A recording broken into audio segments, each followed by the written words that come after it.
यक्षनाशाः सम्पूर्णकर्त्रीं महिषासनां शिवां मञ्जीरनीरस्वरघोषदीप्तां वनदुर्गमाम्बां शरणं प्रपद्ये।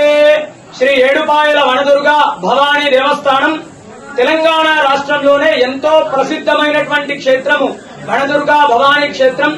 అమ్మలగన్న అమ్మ ముగ్గురమ్మలకు మూలమైనటువంటి ఏడుపాయల వనదుర్గ భవానీ అమ్మవారి క్షేత్రం లోపల ఆషాఢ మాసం మొదటి ఆదివారాన్ని పురస్కరించుకొని వనదుర్గ అమ్మవారికి శాకాంబరీ దేవి రూపంలో అలంకరించడం జరిగింది. ఉదయం నుండే కూడా భక్తుల రద్దీ అధికంగా ఉంది.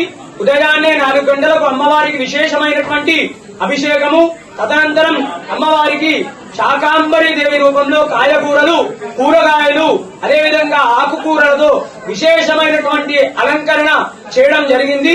ఈ యొక్క ఆషాఢ మాసంలో శాకాంబరి అలంకరణ చేయడం వల్ల గాని, అమ్మవారిని దర్శించుకోవడం వల్ల గాని సీజనల్ వ్యాధులన్నీ కూడా తొలగిపోయి ఆరోగ్యంగా ఉంటారు.